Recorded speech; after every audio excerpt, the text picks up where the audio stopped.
All righty. Well, we are back on the Auto Hawker podcast. We are filming another roundtable episode. This time we have a panel of speakers joining us. In the front right here, we have Arthur Calley. We have back with us again, American Southwest. Good evening. Good evening. We have Yancey, a first timer with us. Howdy. We have Willie Yeat back with us. Howdy. And a long time no see, William Walker. Good evening, y'all. Good evening. All right, everybody. Well, I guess to get to get to the business of what we're here for, Willie, I believe you wanted to share with us something about the DNC. Well, if you ever really needed a white pill, here's a big one.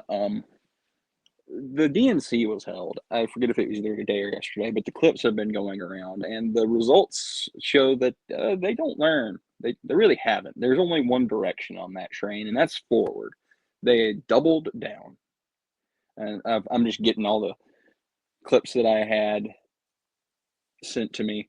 The first one was, it was mostly African American women getting up there, saying that how unheard they feel, and they also had another look at how these people get, how their ideology kind of really constricts them, because they have to have a completely equalized gender for their leadership councils and stuff.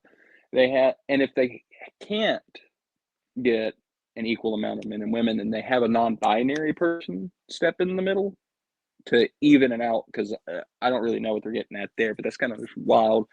And among the people elected was David Hogg as the vice chair, and I forget the name of the guy who was elected as chair, but he was very much Tim Walz's disciple, so it seems like they're sticking with a lot of what I would say are some of the things that are kind of holding them back, which is the woke stuff, for lack of a better word. Check that guy's hard drive. Yeah, we need to check it, and we need to be like Santa Claus. We need to be checking this hard drive and checking it twice. Even though the Christmas season is over, we need to keep that part of the Christmas spirit alive. Just checking. No, it's not. This is the biggest time of the year where Santa's doubling down, making sure that nobody's, it's like I don't know if any of y'all are this paranoid, but it's like when you catch a cop at like a clear spot where they're trying to set up to get people speeding, and it's like, oh, once you get past the cop, you can speed. It's like in the back of my mind, I'm always thinking, okay, they got a second ambush, just waiting for me to speed up so they can get me thinking that, oh, it was just one cop. Yeah. Well, exactly. What I can tell, I don't know if you guys know who Jason Miranchuk is, but he pretty much said over the next year or so, it's going to be really cool to be right wing. And just from this DNC thing, you can see that that's already happening. I mean, there wasn't a single cool person or anyone I would even want to know at the entire event or that spoke. Arguably, the cool person is David Hogg as the vice chair, if I'm getting that right.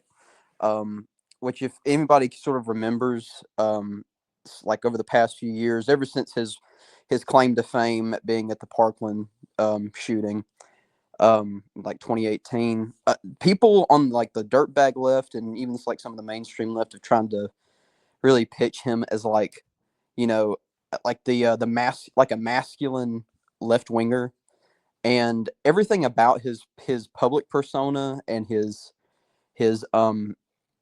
just image is when it's one thing to see him tweet and people talk about him and you kind of get the impression, oh, that he's a vibrant youthful figure on the left, and then you see him talk today and he has no charisma and no aura about him that conveys. It's basically what's happening is that the Democrats have sort of been tricked into what women often do. Like, I just want a nice guy.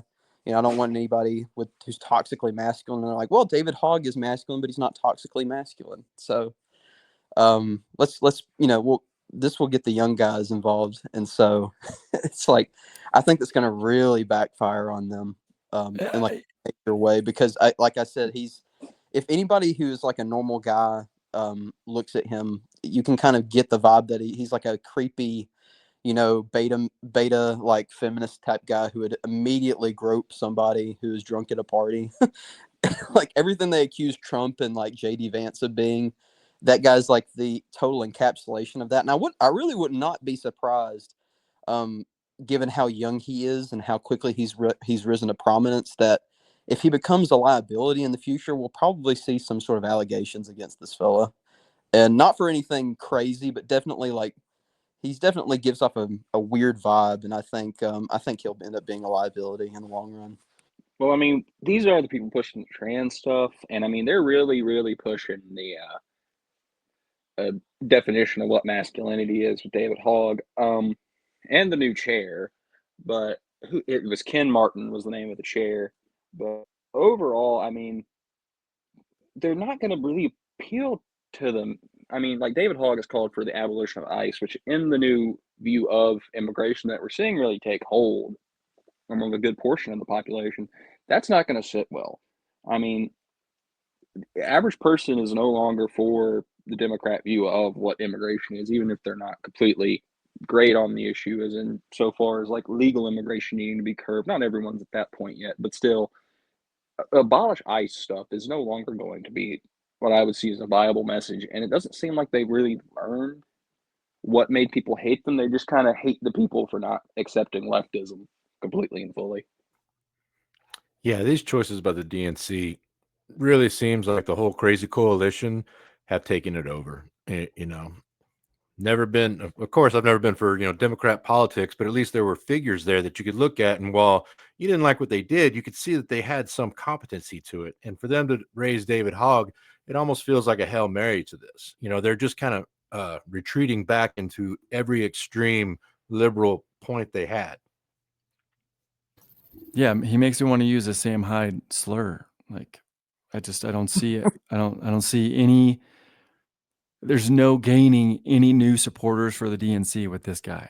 I find it funny too that it seemed like when Trump won his election that their steam just died. Like I don't know if any of y'all watched Kamala's conceding defeat speech, but it was just seemed like it was dead. There was no energy. And I think it's really odd that when, the right actually starts doing things, their energy picks back up. I mean, you could say it's expected, but I was really surprised just how sucker punched they seemed in November, that 2 months later that they're like pumped up, ready to go. And, as we're seeing with the ICE arrests and the border stuff, that the left and their allies, for whether ideological or practical reasons, are picking up the fight, and they're fighting back pretty fervently, I would say, whether it means that they're doing stuff like protesting on the streets, or they're squealing and all that, like harpies during a confirmation hearing. It's just I was just kind of taken back by it, and to some degree, it almost feels like we're losing in a sense, because it seems like they have more energy than us, even though we're passing stuff and getting stuff done. I would, not to take anybody else's time, but I just want to put out there, I kind of actually really disagree with that. I don't As do I. Yeah. Sorry. Yeah, so somebody else can Me too. elaborate. Yeah, I disagree as well. Look, I was in the middle of 2016, and I remember the vibe when we won. Yes, it was ecstatic on our side, right? But the reaction from the left was almost immediate and just as fierce. They immediately went to the streets, they rioted, they burned, they had an organized response. Whereas now it's pessimism. Now they're digging in to their strategy of defeat. Now they are really just, they don't know where to turn to. Whereas back then they knew exactly where to strike.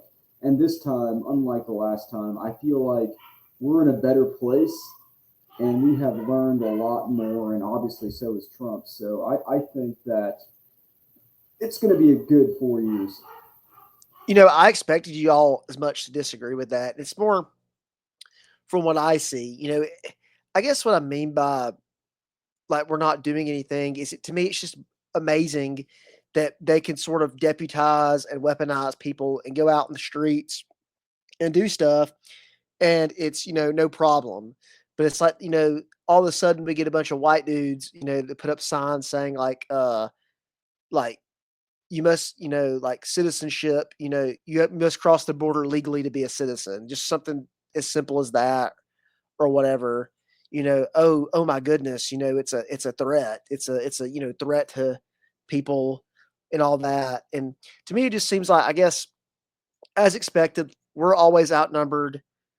Um, but we've always been outnumbered, and we know how to fight when we're outnumbered. If y'all get what I'm saying. So I do think the tide has turned, and there's a reason why. Just maybe yesterday or 2 days ago, maybe even today, they dropped that article saying that the Biden administration used like a dedicated team of people to scour the internet for the people who participated on January 6th, to watch the videos and go find them. I think there's a reason why they dropped that.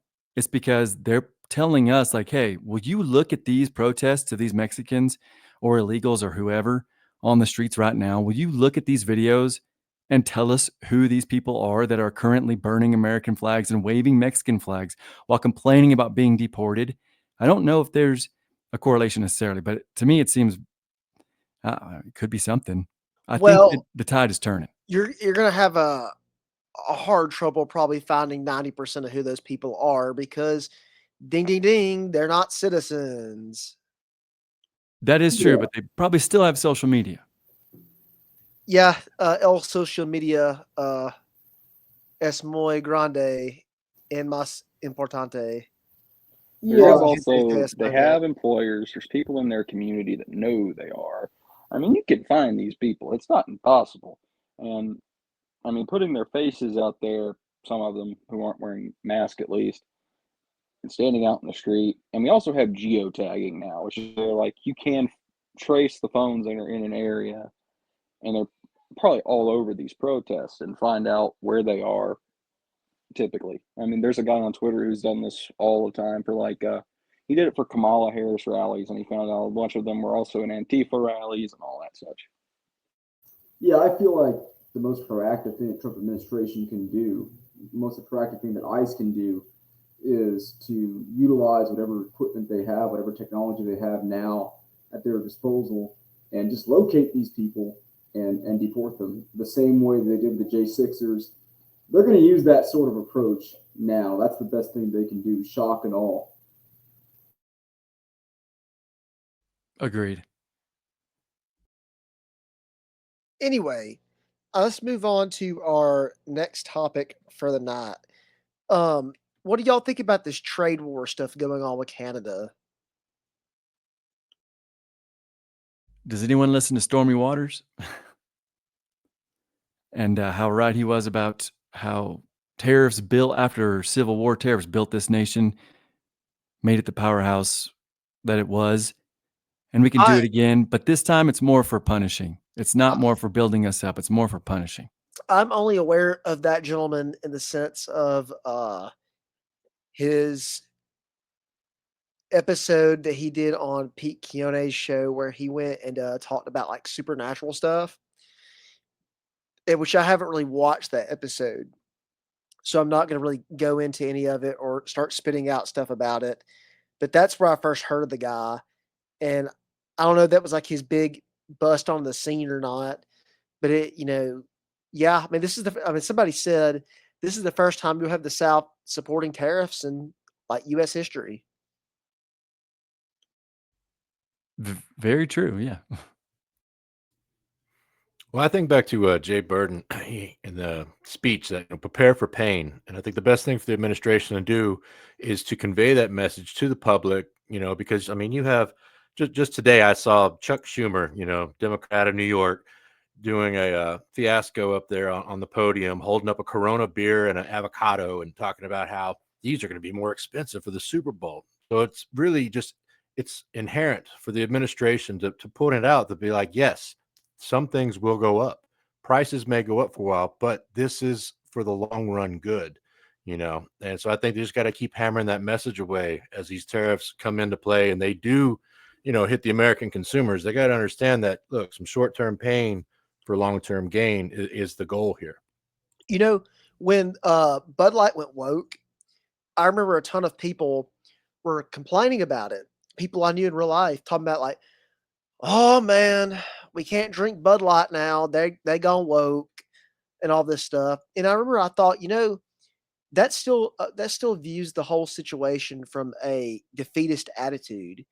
When these companies or these products, these things, whatever, when they do things that don't go our way or they support causes we don't stand for, we shouldn't view it as, like, oh man, like this could be so tough. Like, man, I can't believe we can't have that. It's like, no, we should really sit down and say, I can go without that. I don't need that in my life.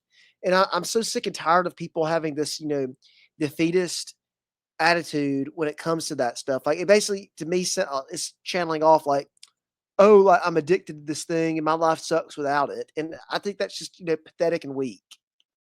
Yeah, you really touch on something important there with that. Like the importance of stepping away from these corporatized brands and stuff like that, and focusing locally is really easy to do if you take a few minutes and you drive 10-15 more minutes to get something at a local brewery in the case of Bud Light, or you go get meat from a butcher in town. There's things you can do to react against that kind of thing. That's kind of my 2 cents on that. And Yeah, it's I'm easy just gonna. to think. Yeah, I'm just gonna say that I highly agree. You touch on a very important topic. We need to support our local economies, and that's the best way to do it is to go to your local growers. If you want avocados here in Florida, we have dozens of avocado farms down in the Redlands. We've got the citrus industry here in Florida is in shambles. It's in shambles, and we've been competing with Brazil. We've been competing with Mexico. And now my orange juice doesn't say product of Florida anymore. It says product of Brazil and Mexico. And that should end. I think Florida should continue to grow its citrus industry. We need to invest in our citrus industry, also in our cattle industry. We're the second largest cattle industry in the union behind Texas.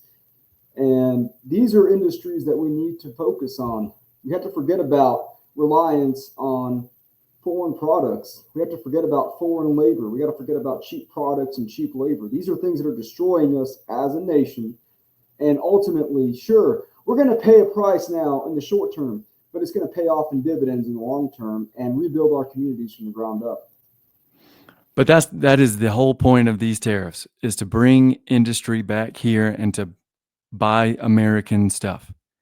Like that, exactly what you're saying. Like we need to buy clothing and everything from here, food, cars, and also to punish the countries that are taking advantage of us.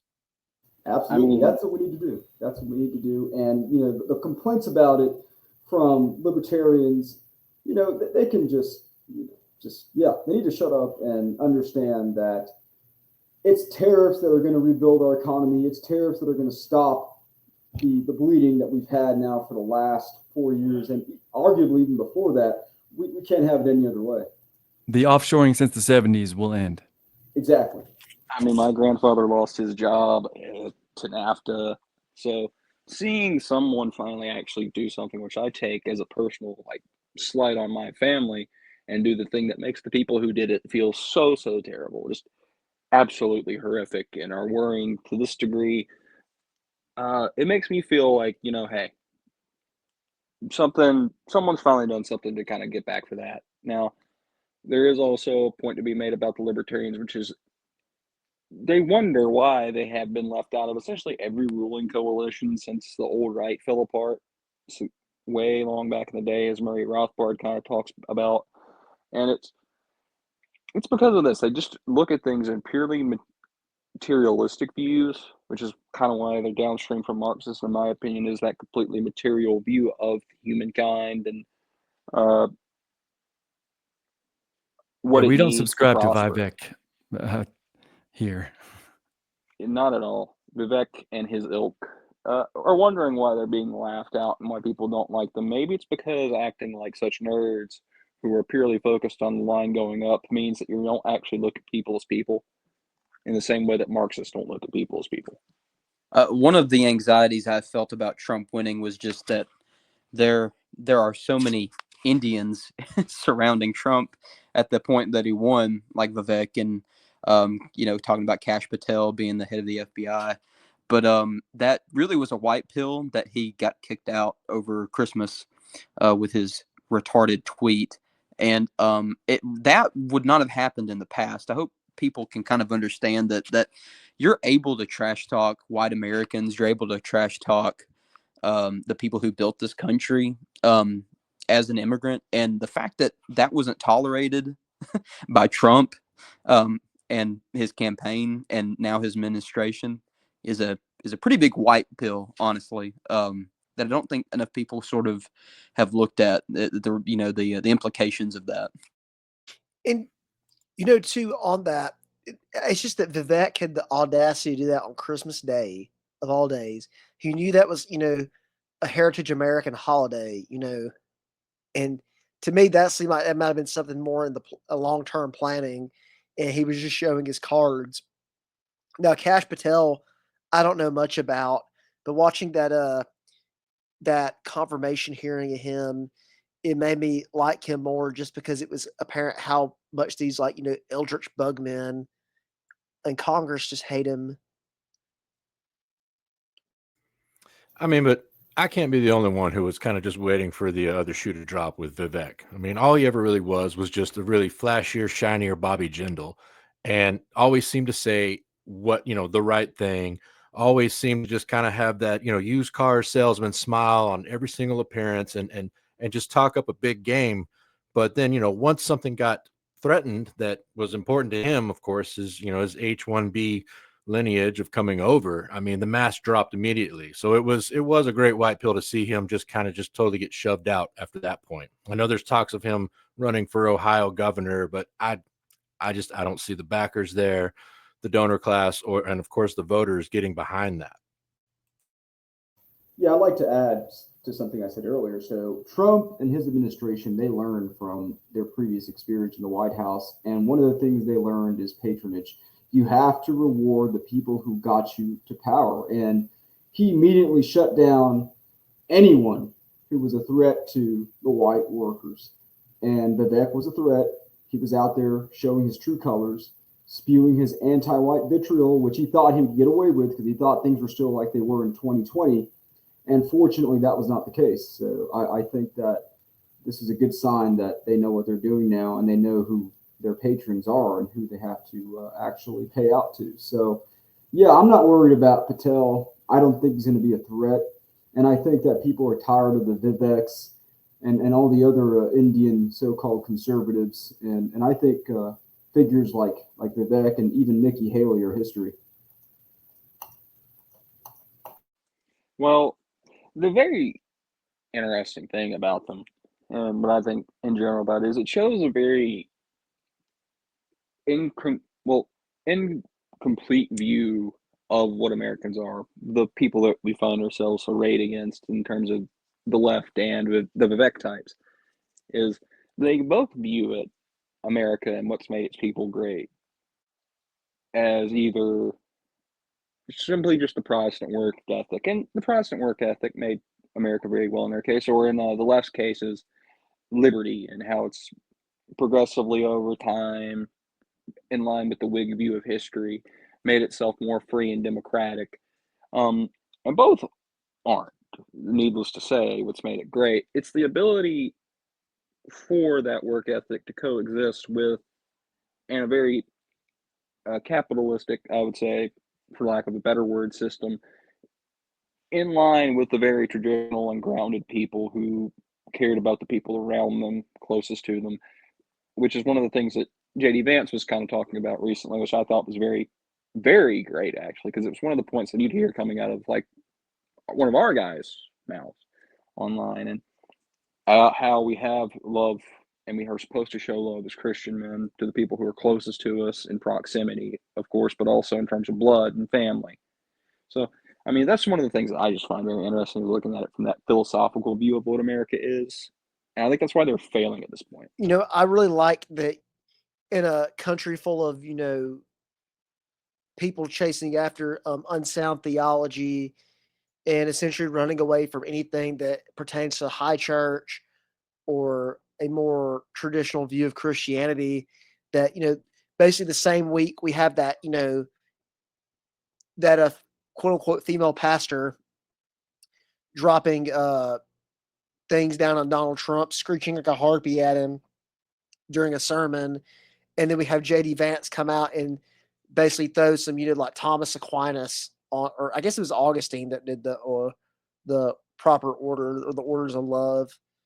Um, I can't remember if it was Aquinas or Augustine, but it was nice to see that I believe it was St. return. Augustine. Is Augustine okay? I just called him Augustine for some reason. I always say Augustine, but point is, um, Mr. Hippo, uh, being brought up and thrown into, the public's, sphere of talking is, something kind of unbelievable. Because now all these, normie kind of evangelical people that are taught to sort of, oh, like abandon family, abandon your locale, abandon everything, and go like run off in the jungle and run around and evangelize people. It's it's interesting to see them get confronted with the no, like something older that was set before their time is saying, hey, like you're wrong, and we've been around longer than you, and we're going to tell you what's right. I'm not saying be Catholic. I'm not Catholic. I'm Protestant, but it's even the older Protestants, people like Luther, they didn't think exactly in this term of like we must like not love our family, must not love our neighbor, it must instead go love the far off neighbor. And it's good just to see that proper order and hierarchy is being shielded for at the very top. Of course, I mean, that's the thing. I think we're a very idealistic nation from our conception, and that's not to say that we're a nation that's we're not a propositional nation, of course, but that Americans have always had like some overarching like ideal and ethic, I would say, that drives the nation, be it good as in the original ethic and founding philosophy of the country. But even when we get into like the later history of the Cold War, we had this idea, this neoliberal idea take over that we all kind of, I think we're waking up from, and it needs to be replaced with something, and we need it to be well and ordered as the original uh, WASP and now more Christian generally uh, notions of this country were. Yeah, it's kind of funny to see this, this pro Christian, I would say resurgence kind of come back. And it kind of to me almost gives off like this sort of faux 1950s kind of feel that, oh, we're like in this golden age. A lot of people I know used to go on about like, oh, like it's the end times, oh, like the rapture's about to happen. And now it's just funny seeing just because like they've elected a guy into the White House that all these people think it's like a golden age. And it very well could be, and I hope it is. But it's just really funny to see all these people, at the drop of a hat, go from it's the end of the world as we know it, no REM, to now like we're gonna like take over Mars. Well, a very similar thing happened in the 1980s with Reagan. People went back to church. Churches' attendance exploded. Everyone thought it was a new golden age. And maybe it was at the time. Now, of course, we have consequences now from it. But at the time, it was. And this very well could also be another golden age, at least for Americans.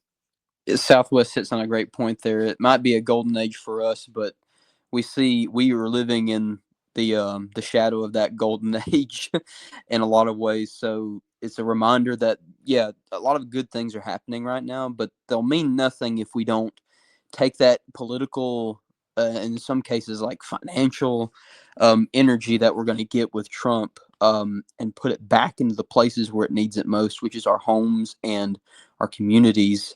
And everybody knows ways they can maximize their use in their own communities best, as opposed to just kind of not that posting online is not fun and that it actually doesn't have its uses, but uh that's kind of the thing that I'm sort of seeing, that the system has an advantage of allowing Trump back in. Not that I'm necessarily of that persuasion, but definitely a positive for the regime is that, if Trump is able to clean house and get the system working again, well then people buy back into the system, and then they, all of a sudden the kids that have blue hair and pronouns, they kind of see that for a time that's not as it doesn't have the status associated with it as it did 10 years ago. So they sort of shift their behavior. But as soon as it's over, things will go back to what they were. If not, like an infection, when you don't take all the antibiotics, it'll get stronger from its exposure to the antibiotics, and it'll become even worse. So I'm trying to be optimistic, but I'm never of the persuasion that we're out of anything. And if anything, my life is gonna maybe get a little bit harder, but I'll have an opportunity now to sort of to store like Joseph and prepare for the times to come. I think that's what Trump represents. That is beautiful. That is beautiful. You go ahead, Southwest. I was going to back that up. I mean, in the 80s, they were still rapidly offshoring, and money was the most important thing. And that Reagan allowed 3 to 6 million illegal immigrants to become citizens. We're doing quite all of that right now is the opposite with Trump. So he may not be our savior. He's probably not. But right now, it looks like he's doing good things that will help in the future instead of just help right now. So maybe it'll be a longer term golden age. But of course, everything has consequences downstream. But yes, exactly. Local, we can't be boomers. Everything.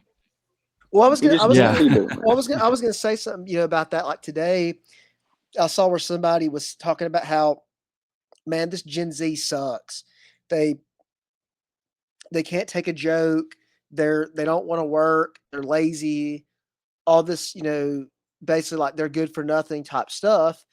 But when you look at it, it's the older generations didn't really. Do they have they have their own problems? Sure, we might be addicted to technology, but all they care to do is basically work so they can make enough money and go retire to Florida and die. And they did make enough money to go retire to Florida. And they did. And all they do is they sit around and drink liquor and complain about us. And it really makes me mad because a lot of people I know my age, are talking about they want to build for their posterity. And it's hard to do that when you're basically poor. Yeah, Gen Z, I mean, I'm a millennial, but Gen Z really got the short end of the stick because millennials, we basically inherited barely nothing, and Gen Z already got nothing when they came into the scene. So they came into the scene in a world that was already being transformed for the worse. They got the worst of the LGBTQ nonsense. They got the worst of the woke. And right now, they're being raised in a world that has stripped them of any and all meaningful things that could make life enjoyable. So that's why I feel that they're so detached, because they have nothing to attach themselves to. They're desperately seeking an identity that they have not yet found. And I think it's up to us to give it to them. That's another good point. And something I don't know is, when do you draw that line between a millennial and Gen Z? And I believe it's somewhere in the 90s. But what 2000? Oh, it's 2000? 2000, yeah. So if you were born before 2000, you're actually a millennial? I was born in 87. I'm a millennial. Oh, wow. No, I'll push back on that. I was born in 98. I was one of the older Zoomers. Oh, okay. Right. I was born 95. I'm not millennial in temperament or anything. I'm sorry. That's the thing I'll get fired up about, is somebody trying to label me as a millennial. Born alt-3, so I may be the youngest on the family. I think I generally think that there's a difference between Zoomers in the sense, or Gen Z. Like my generation of Zoomers are not exactly to me, it seems like there's two types of them. There's the ones that were basically out of high school when COVID happened, and there's the ones that were in high school when COVID happened. I was out of high school, and I've noticed that the ones that were in high school when it happened, they seem like they kind of have the same language. They have the same. A lot of them look the same. Like the broccoli hair kind of crap, the skibbity toilet, Riz, all that. I think y'all know what I'm referencing. Oh yeah. Well, the alpha uses the skibbity Riz, skibbity toilet lore. They take it very seriously. But Zoomers and millennials have adopted it ironically because they have nieces or nephews, or in some cases even kids that are of that age group. So, but it's like my age group.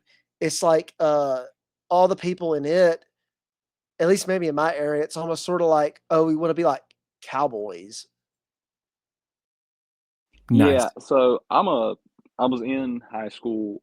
It was my senior year when it happened, so I didn't really get too much of it. So I guess there is kind of a little bit more of a cutoff than being in or not, but just how long you were in the system post COVID that I've noticed. Where I don't talk like most people my generation that I'm around on a day to day basis on the university.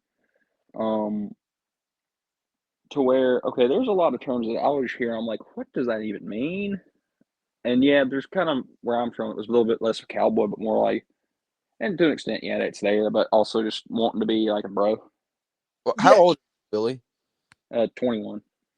Oh, okay, that makes sense. Well, man, you grew up in a rural area, right?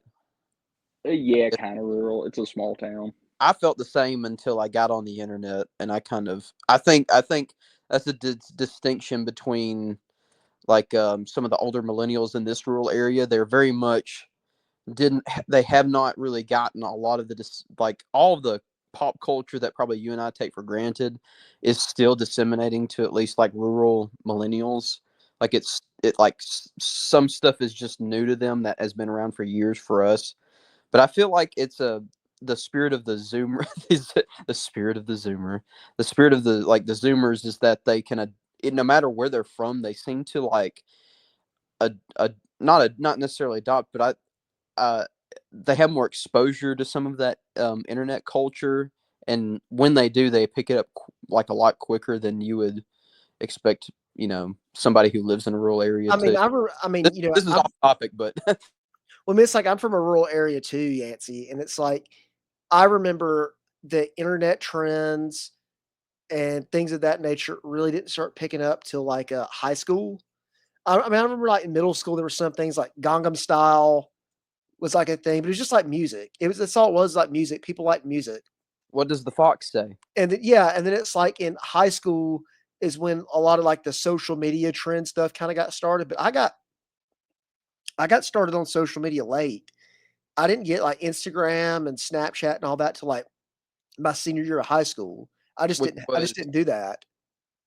So it's which like I've only had that stuff for really like, well, I would kind of it'd be kind of too personal information for me to release. sorry, I would say I've had that stuff for less than 10 years. gotcha.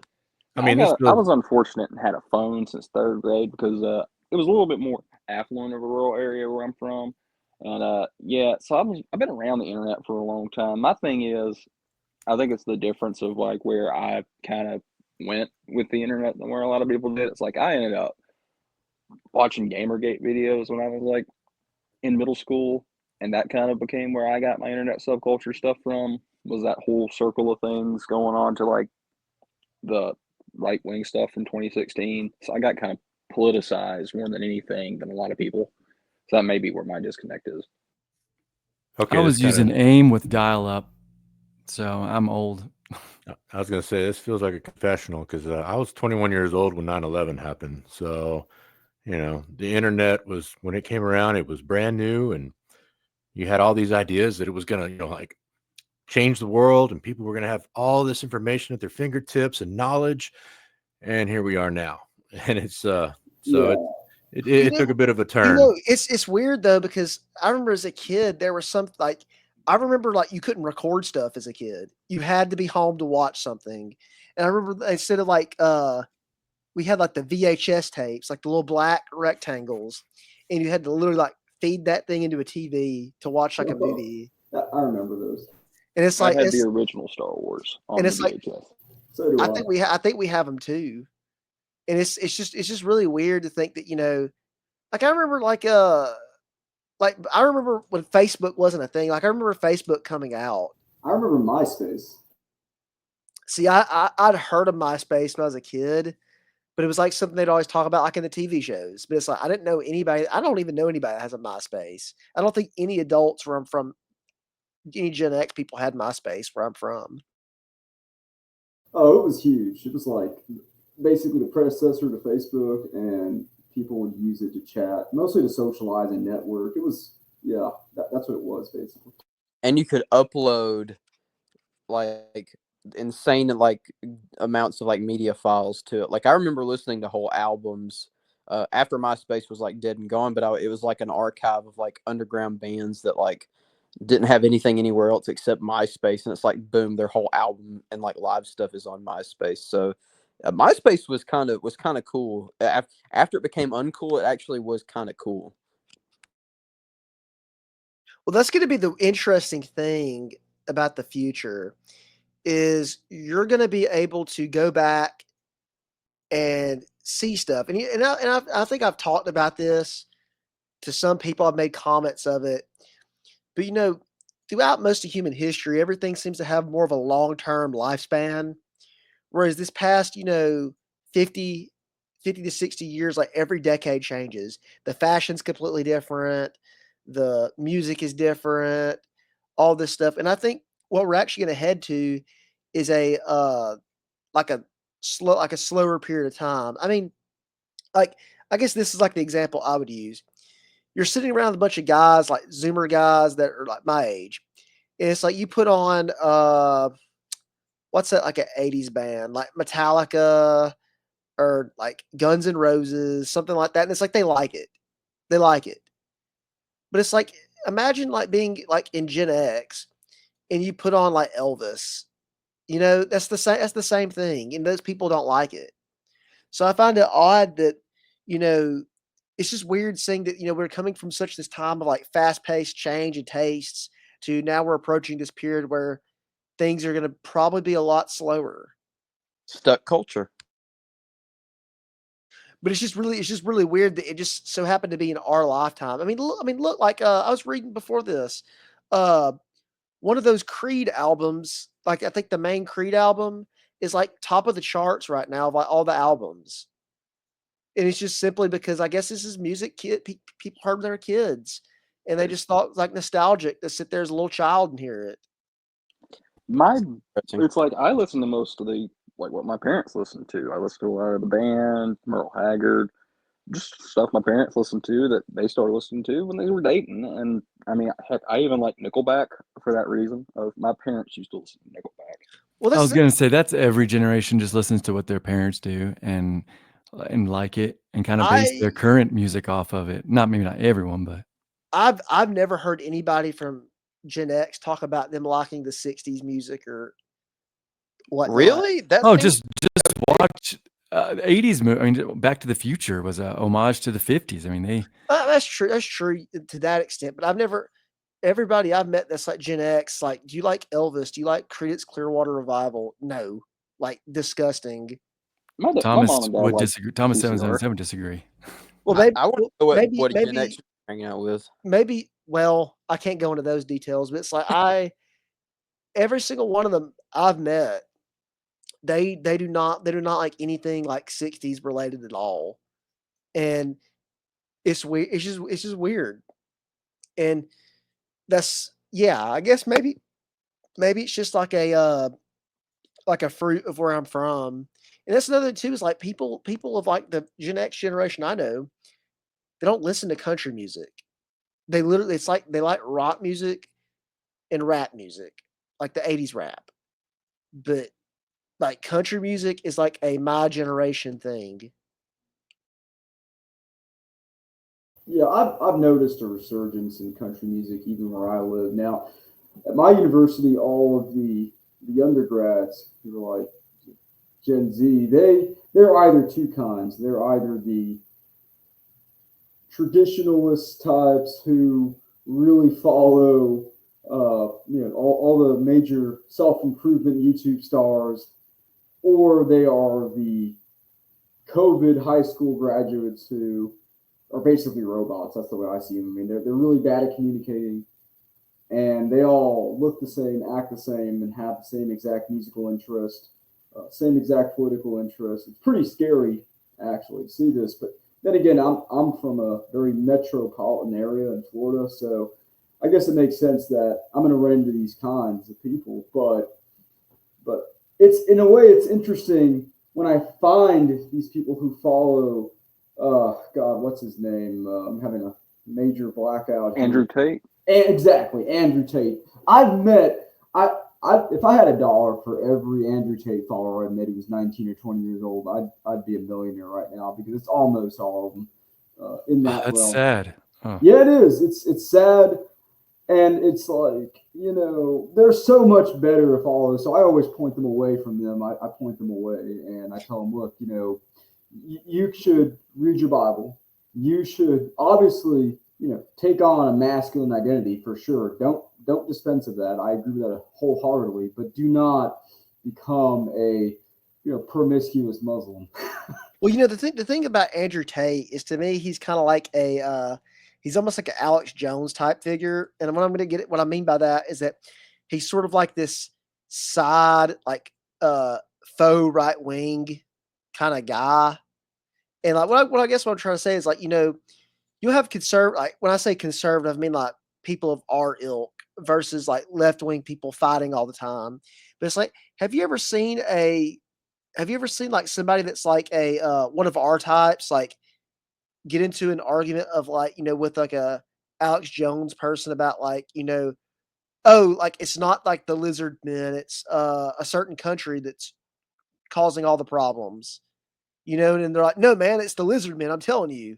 It's like, it's the same with this. Like, I've never seen like one of our folks get into it with like an Andrew Tate person and like really lay out like, hey man, like it's not all these problems, it's actually these problems. And they say, no, man, you got it all wrong. It's just the women, man. Yeah, Andrew Tate is awful. Generally, the prescriptions that he has for the youth are just pure cancer. And his whole excuse about things that it's all men's fault and they just need to take back the reins and you need to just go out there and be ultra materialistic and hustle and grind, bro, because it's all about suffering. That's not a sustainable long-term approach. And Oh no. it's all a scam. It's a scam, basically, is what it is.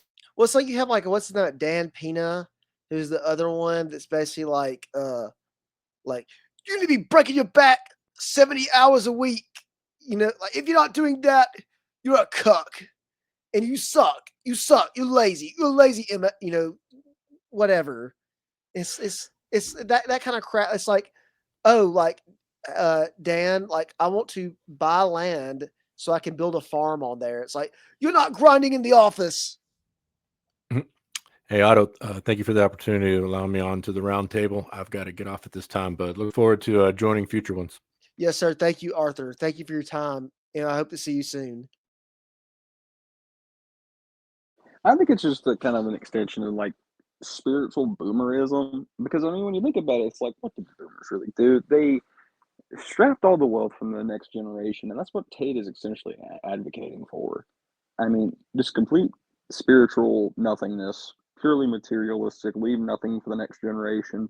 I mean, if every young man followed what Tate wanted, I would think society would actually be worse, just generally, because it's just a simple answer to a very complex solution, and most people can't really formulate answers to complex questions in terms of like a societal scale. Well, I mean, like, the Andrew Tate stuff is not even like long term.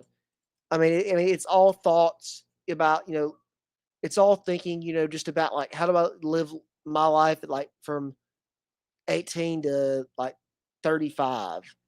There's no like how do I properly raise my progeny? What do I need to do to ensure that my family has generational wealth, things of that nature? And that's not it. You don't hear him talk about that at all.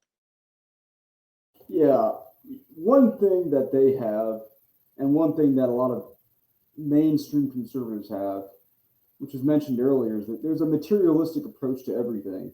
Everything is baked into materialism. Everything has to do with becoming a product of society and producing for society and basing your worth on that as opposed to actually building something for the future, as opposed to actually preserving your heritage, ensuring its survival, and having principles that actually matter, that aren't rooted in consumerism, that aren't rooted in lasciviousness, that aren't rooted in short term gratification. we live in a society that has destroyed millennials and Gen Z because not only have they had their wealth stripped away from them, not only have they been told that they don't work hard enough, not only have they been told that they need to be ashamed of who they are for being privileged, but we live in a society that tells them you're not working hard enough, and if you don't go out there and become a buck out there for like 80 hours a week, we're going to replace you with somebody who will. And that's just depressing. That's why male suicides are up at all time high. We have a massification of corporatism. We have a glorification of the hustle culture and a complete disdain for leisure, which leisure, there was a time where leisure was a big thing, especially in the South. And yes, we worked. We've always had a work ethic, but there was also concern for our workers. There was a time where factories actually had swimming pools in them. There was a time where even factory towns had centers for leisure in them, whereas today, you talk about that and people will think you're insane. So I think that's one reason why, as well, there is such a demand for populist Republicans because of the fact that the worker is just pretty much forgotten, and we're just told we got to work harder, which is why Vivek. It's another reason why Vivek's argument was just really shut down right away because it's nonsense. You're expecting people to become slaves, basically. That's what they want. Well, that's what I said in like in the Jay Burden interview, is that these, in a lot of ways, these old classical like Republicans of the North that existed like the Gilded Age never really died off. That they've always been around. It's just that at some point they were able to take basically the social and racial problems of the country and the demographics that usually voted along those lines and basically put them under some tent. And I think we're really going to hopefully see that, shift away here in the next few years. I saw it was the cover of a magazine from a few years back, and it was titled "Young Guns." Who did it have on the front of that dead gun thing? Sorry. Here it is. Young Guns, a new generation of conservative leaders. Paul Ryan, Eric Cantor, and Kevin McCarthy were the apparently new generation of conservative leaders. And I am very, very glad that all of them are probably very miserable at the moment, wherever they are, personally speaking. Amen. Yeah, if those are the conservative leaders, I don't know what party I belong to, but it wouldn't be theirs. Well, before I open my mouth about that, I was going to say welcome, Shaq Pole. Glad to be able to fit you in here to replace Arthur. Do you have anything to say on that? I mean, not really. Yeah, I mean, it's just kind of like, wow. Kevin McCarthy was once viewed as the, young, promising stock of the Republican Party. It was really going to change this country.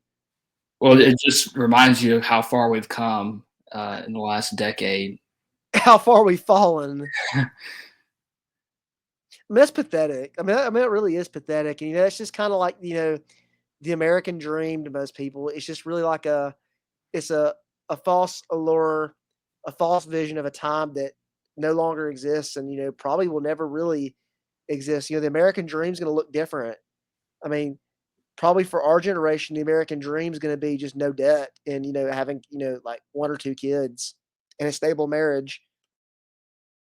The American dream is going to essentially be what the anti-federalist Republicans always wanted: a landed gentry with multi-generational wealth. Yeah, and that's really, that's better than whatever crap that the American dream of the 50s and so on that's been carried on is. I mean, somebody said this, and I don't know if I exactly agree on it, but I do agree on it that I don't like to compare America to the Roman Empire for, multiple reasons. But, somebody said that, we see that in our society that there's a lot of quote unquote barbarism being openly flaunted. and they were saying that it was visible in the sign, like everybody's got tattoos, people have piercings, uh, all this kind of stuff that is kind of ugly. And sorry if you got tattoos, guys. I'm not really a big fan of them, but basically, that this stuff was this stuff's traditionally viewed in the Western sense as barbaric, and now that everybody's getting these things, it's sort of a it's like the Romans are becoming barbarian, and that means that the empire or the system, the Mediterranean system, if you would like to call it that, is going to fall, and something else is going to replace it. And really, the only people that are going to survive that or come off on top of that are the people that are going to be, number one, violent of force, or decisive of force, and number two, the people with wealth.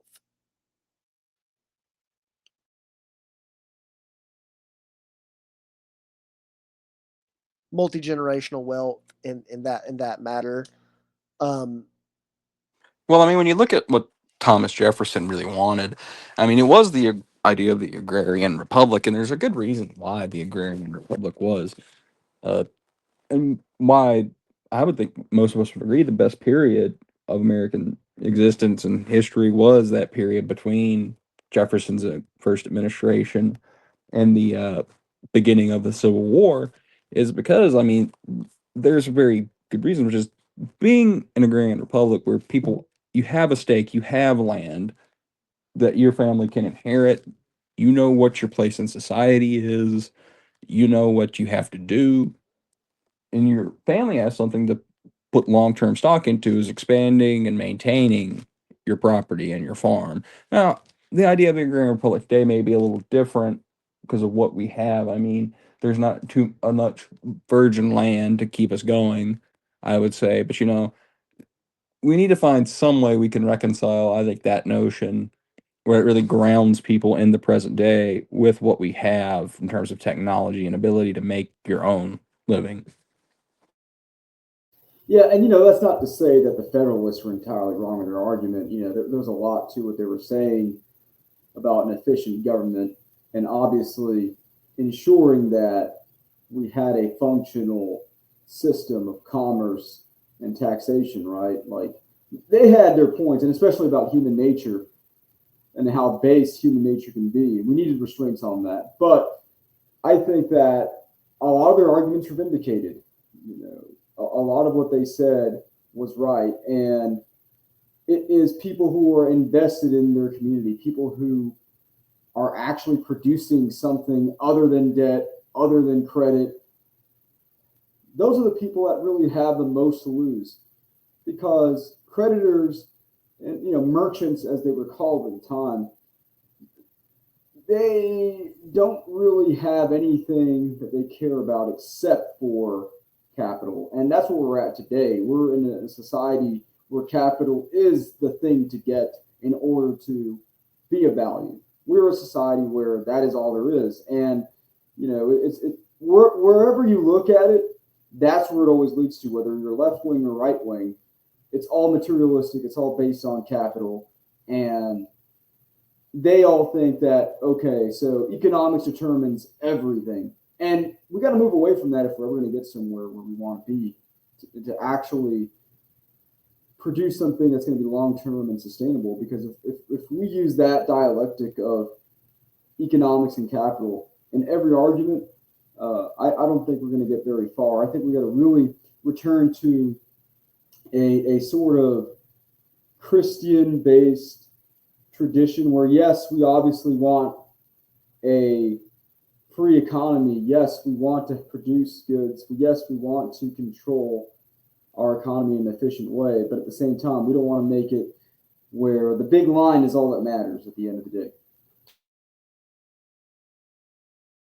That's probably, the economy stuff is just, probably it's just, a big factor of, all these businesses and, NGOs and things of that nature running our government. That, these corporations, these, businesses, it just shows that, all they really know how to do is business. And that's why our government is obsessed with business, obsessed with the economy, obsessed with, budget and these economic dealings is because of that. And I don't know. I mean, I posed the question to somebody one time about a certain person that they were going on about that's right wing. And I said, okay, well, what's so and so's view of the economy? And they just said, well, their view of the economy is if you put the right people in power that are, good, morally upright, that, the budget will line up. And I really, I think that could, go bad.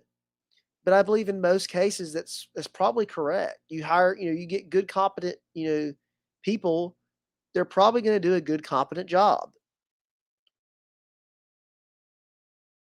But you want them to have Americans' interest at the forefront, Oh, well, of especially course. heritage Americans. Well, that's what I mean by good, competent people. I'm trying to kind of I see. Yeah, say it in a way without having to directly say it.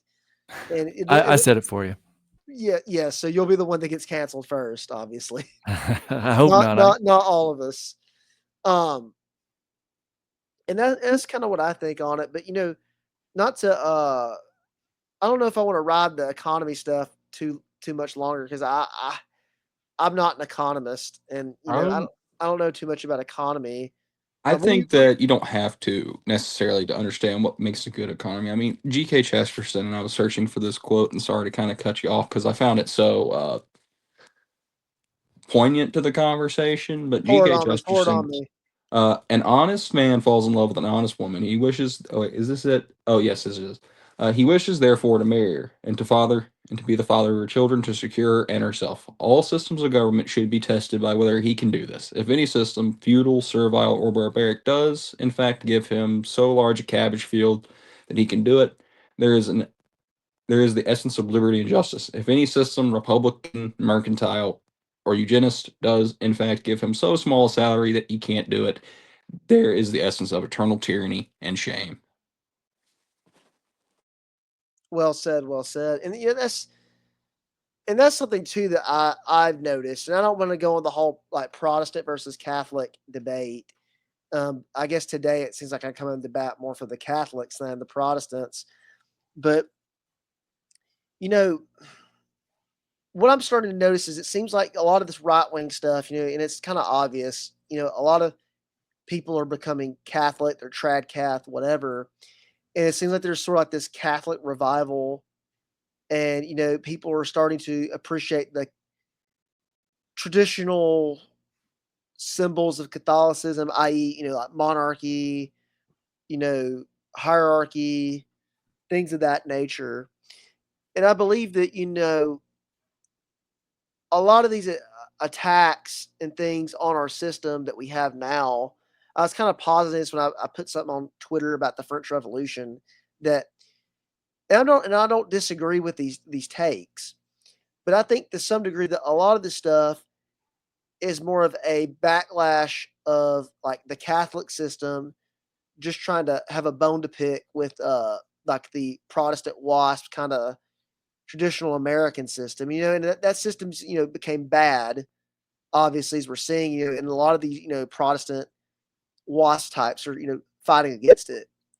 But I think that a lot of these like the what I'm going to call the Catholic types see this, and it's more about like having a bone to pick with that than it's so much it is oh, it's actually like they're critiquing of a system that's bad. Now, I could be wrong on that, probably am wrong on that, but it's just something to put out there. And I think a lot of these people might be doing it, they're reacting. That's probably the better way to word it, that they're reacting to it rather than, actually, this is something they've been thinking about for years. And I'm probably wrong on that, like I said, but it's just food for thought.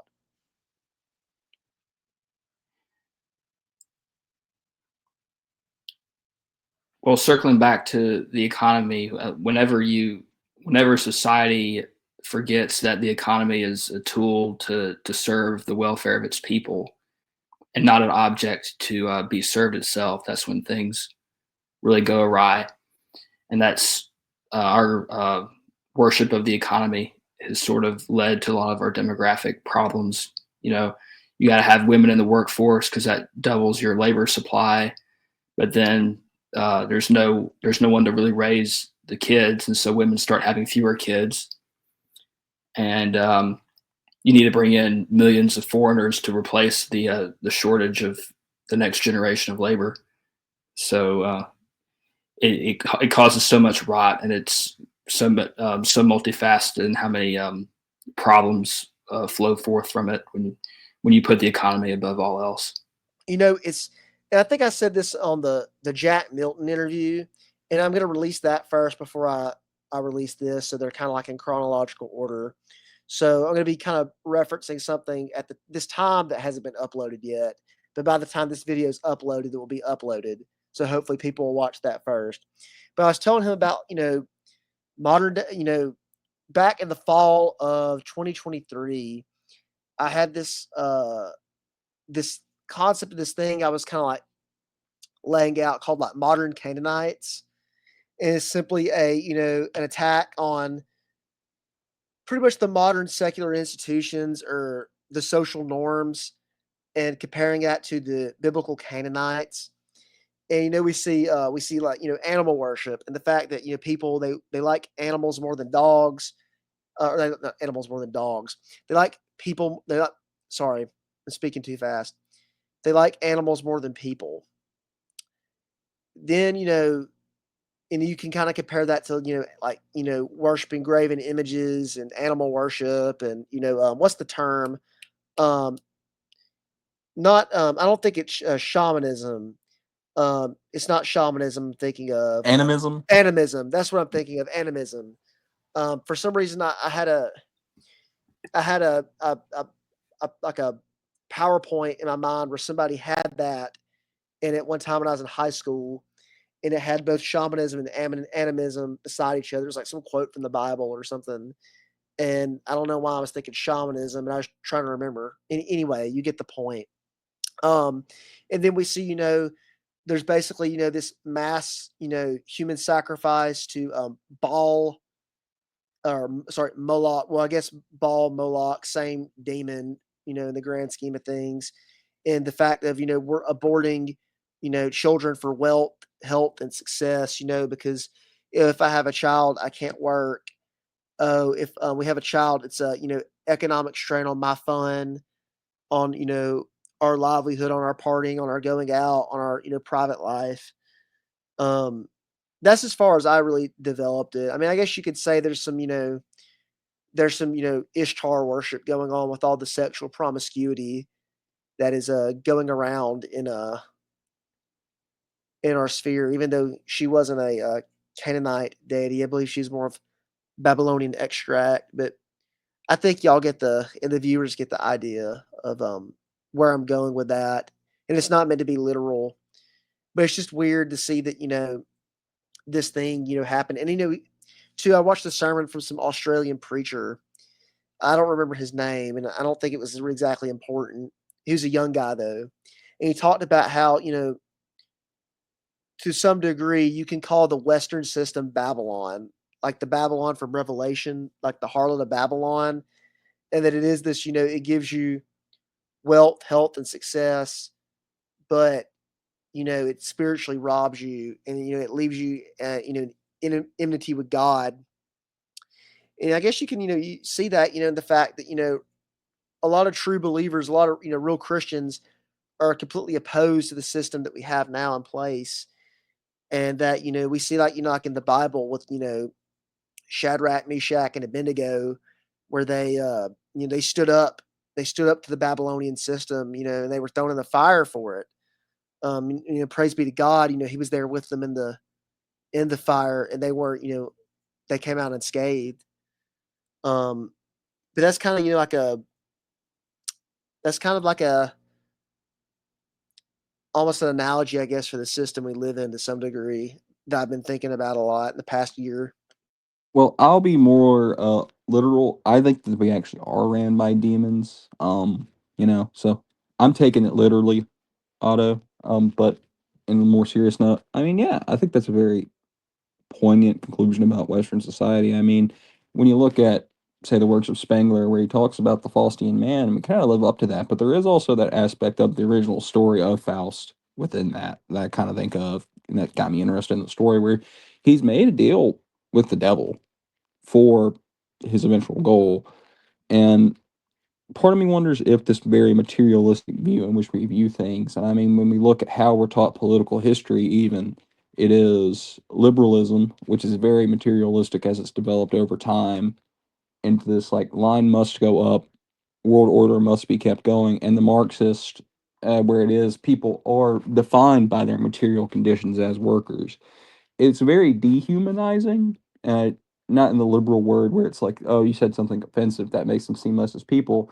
It's very antithetical to the very spirit of man, where we're, at least from a Christian perspective, we are mind, body, and soul. Man cannot consist on bread alone. We need something more deep within us. Yeah, Yeah, you're absolutely right.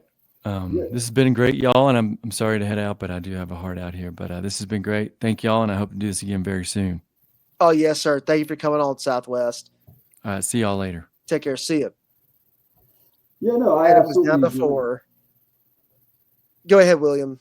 No, I absolutely agree with that assessment, and I do think that our society, we are basically sacrificing to this demon for the promise of wealth. And not only is that the case, but we have another tragedy going on. So one of the things that a lot of these Andrew Tate types are doing is that they're spreading a lie, and it's this black pill, what I call black pill, is that if you're young, you can't live a good life. And I've been seeing this on Twitter as well. I don't know who it was who posted it, but somebody said, you know what, there's a secret that I'm going to tell you, and it is that you can have a perfectly fine life and be okay and have your family and actually enjoy life without just chasing short-term pleasure without being a part of the game per se, which in a way isn't entirely accurate. But yes, young men can in fact succeed and get married and not have to be chasing everyday pleasures that they tell you to chase. And this is the message that we got to spread. You know, we're so politicized, we're so hyper materialized that we forget that what we ultimately want are just normal, wholesome, everyday things that have just been thrown to the wayside. And this is what we got to remind folks. You know, this is why I don't focus so much on the politics anymore, because I used to be ultra political. I used to be all about, you know, watching the news, following politics, following different commentators from, you know, Richard Spencer all the way to Yarvin, all the way to, you know, all the people we could think of, right?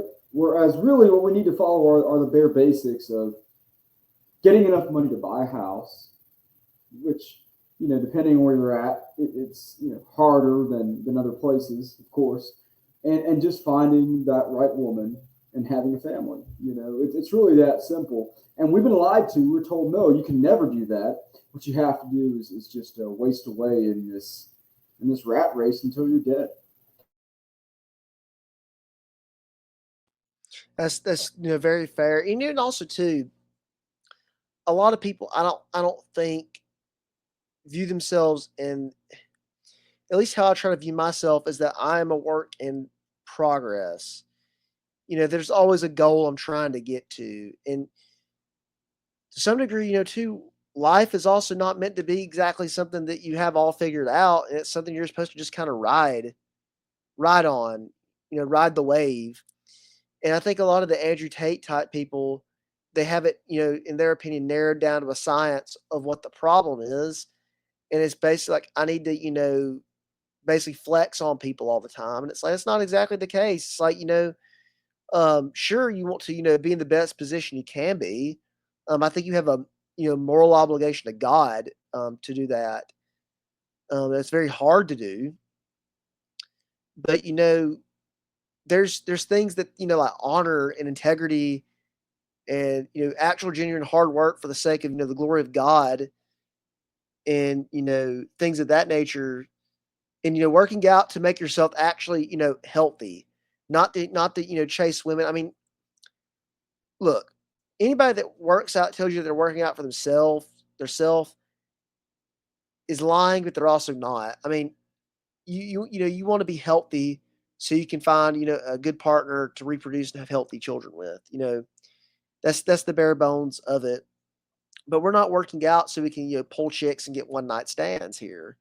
We're working out so we can be legitimately healthy, strong people that can help our our locale. And that's something that the Andrew Tate people definitely don't view working out as. And I think also too that they really don't work out, but that's a whole other thing. Yeah, no, absolutely. I think long term we're going to have this new golden age. I think that it will be based upon a lot of Gilded Age tactics. I do think that sadly we're going to see a continuation of this worship of the big line. What we need to do, though, what we need to do is maximize it where it serves us and our interest, maximize it where it hurts the countries that are hurting us, which is what's happening right now. And we need to, again, reward the people who deserve the rewards. We need to use the bank to throw money in the direction of white Americans. We need to leverage our economic power to ensure that anybody who dares become a threat to our interest and our future think twice about it. And also we need to utilize this time to build multi-generational wealth, to build our own businesses, to again raise a family and survive as best we can, or at the very least, survive and get to where we want to get to in terms of our short-term goals, and then figure it out from there.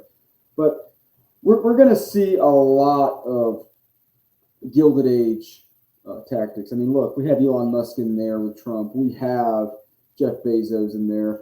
We're not going to see a walking away from our chase for capital, but we can use that to our advantage. And work ethic has always been part of the American credo, so we can use that to our advantage too. Who says that Americans are hard workers? This country was built upon hard work.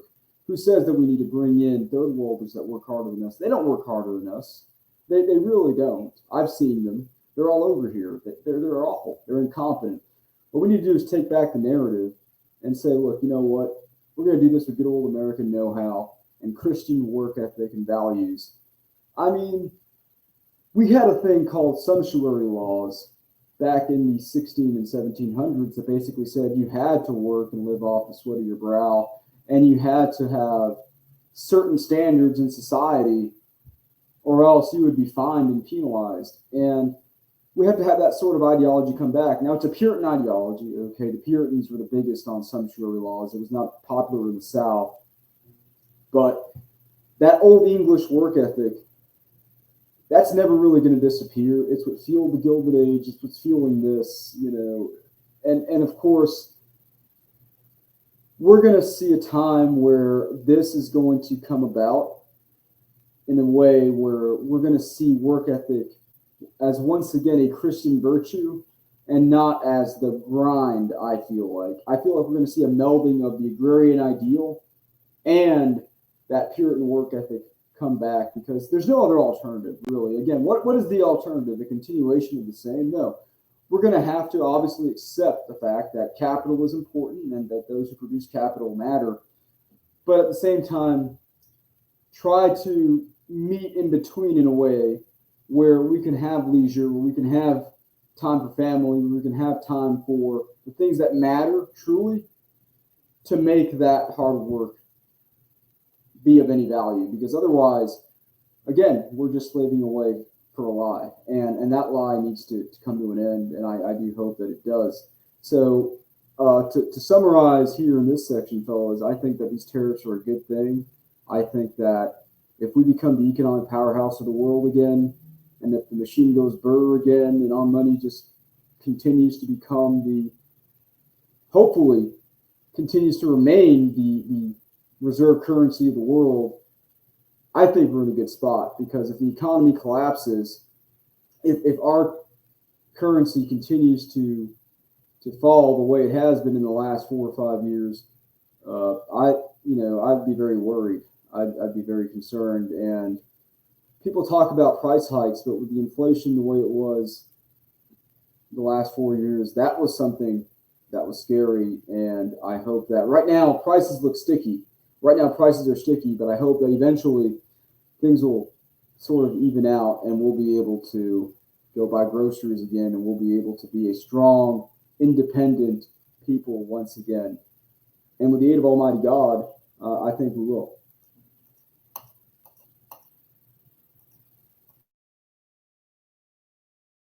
I kind of forgot we started this one with tariffs because we kind of really went off on a lot of different branches on that one topic, and I think that's a really good thing. But yeah, I agree. I think that we should probably even expand them and where we're sending them. I think that 10% is far too low on China. I mean, I understand why it's kind of low because we have so many goods that we import from there, but it needs to be, honestly, with China. They're the ones who are funding the fentanyl that's coming through the southern border. I'm sure that they're even giving even more aid to the smugglers at the southern border and the northern border at this point. I think there was two Indian fellows as well who were caught with, I think, a gram of fentanyl. And when it comes to stuff like that, do you know how many people you could kill with that if you just like dump that into a city's water supply? You could cause massive deaths for the stuff they're bringing into this country. I don't think many people think about that, like it ending up in the water supply. When we're looking at all these people who are crying about, oh my God, they're deporting these people, they're throwing them in prison. Yeah, because they could probably cause one of the greatest terrorist attacks in history just by dumping some powder in the water. So, I was just thinking about that earlier with how many of these people work in like meat packing and food processing and the kind of connections they might have to that kind of stuff. Well, on another, I think I was on the phone with you yesterday about this Shack poll, but with all this happening, I wouldn't be surprised there's an attempt on the president's life in the next few weeks. That's kind of what I was going back on earlier about it says that the left is actually reacting. I mean, they tried to assassinate him twice, just while he was running his election. Now that the rubber's met the road, I don't see why another attack wouldn't happen, another attempt in something probably far more serious. And I don't want to come out and say it because they probably are accidents. But I think the thing with the planes, the wrecks, are kind of odd. Uh, happening, like just a day apart, really. In the sense of there was a day in between both days they happened. Um, but I want to shift focus down a little bit south of the border, and it seems like Mexico is not having a good time with this, and they really don't like us sending their people back. And I wonder, we know the cartels run that country, but I'm trying to think in my mind how that makes sense. I would think they would gain from having people come back to them, but maybe they're losing in the sense of that they're losing their drug traffickers and they're losing their market in America when those people are deported. Do y'all have any like idea or things to say on that? well, I mean, they're not sending their best. I mean, obviously, I mean, they're sending, to quote Trump, they're sending rapists and criminals here. I mean, they've been using us as a dumping ground for their refuse for the past decades. And like a lot of the initial stuff that we saw in terms of like Latin American migration north to America was because of a lot of very legitimate things. Like when I think of like Honduras or El Salvador, these places were in civil wars throughout a good bit of the 20th century, and that's why they came here. But now that those have subsided as the Cold War's moved past, they're using us more as like a pressure release valve for their social systems, their crime, and yeah, essentially that's kind of what I think it is. They're not sending the people that are productive, they're sending the people who make it actually hard for them to have a country. Yeah, I'm in the heart of all of this, and I can say that that is definitely part of the reason why they want open borders is because they want to just unleash the dregs of their society upon us so that they can rid themselves of them. I mean, Cuba did it in the Mariel boat lift in 1980. They opened up all of the mental institutions, all the prisons, and sent over some 150,000 of them over here. And of course, Mexico's been doing it with their criminals. El Salvador did it with theirs as well. I mean, to this day, El Salvador has been pretty much sending their worst elements over here. That's one of the reasons why crime in El Salvador is at an all-time low. Not only because Bukele has cracked down on them, but he's actually had them deported over to the United States.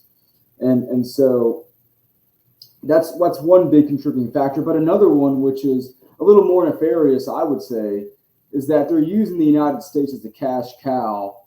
They're coming here and funneling American money to their country from here and selling their drugs over here. And also, not only are they doing that, but they're using the United States as a giant money laundering operation. That's what it is right now for a lot of them. This was the case in the 80s in Miami with the cocaine. Okay, Miami was indeed built on cocaine. A lot of the money that came from Bogota that was spent in Miami on real estate was all drug money. And today, a lot of the money that's being brought over to, say, Caracas, Venezuela, is coming from places like Miami, places like Orlando, where a lot of these people are. And they're in like some big positions, okay? These aren't like small time, third worlders. No. These are like really heavily involved individuals. So the idea that these are helpless immigrants that are coming into our country who are escaping their circumstances, that's not true at all. These are nefarious individuals who hate our country, who just want to use us to get some sort of economic advantage, take money back down to their country, and then keep coming back and doing that. That's why they're so heavily persistent upon leaving the borders open. It's not about freedom. It's about free stuff. It's about getting on the government dole. It's about using this system that's so welcoming to them to their advantage. And now that we're on the topic, it's why the H-1B types like Vivek, again, it's all about self-interest. It's all about self-interest and what benefits these people the most. These are invaders, and they're using these loopholes to the utmost to benefit their countries and their people. And you better believe that they're waging war on us and sabotaging us. I mean, look at it. I remember seeing something from Modi saying like how key legal Indian immigration was to their like geopolitical ends with the United States. And think about it from the perspective of like having this large Latin American diaspora within America. Think how beneficial that would be in terms of deal making with the United States. And I mean, that's one of the things that these countries have long had to deal with is the U.S. being the main power player within the hemisphere. It seems to me like part of it is also like a long-term plan to have a foothold in terms of in American society that we've given them to some extent, and I think that's one of our biggest geopolitical mistakes. And also, when you're thinking about immigration, is how much sway having such a large diaspora from those countries has on us. Think about how many, like communista sleeper cells we have now that are being awoken by that. I mean, think about all these, like, probably like, children that are, seeing like, their abuela and their, hermanos deported. That's probably going to radicalize them and not, in a right wing sense at all. And I think that's just, it's going to be, probably, it's going to be, it's like our Germanic tribe to an extent as them.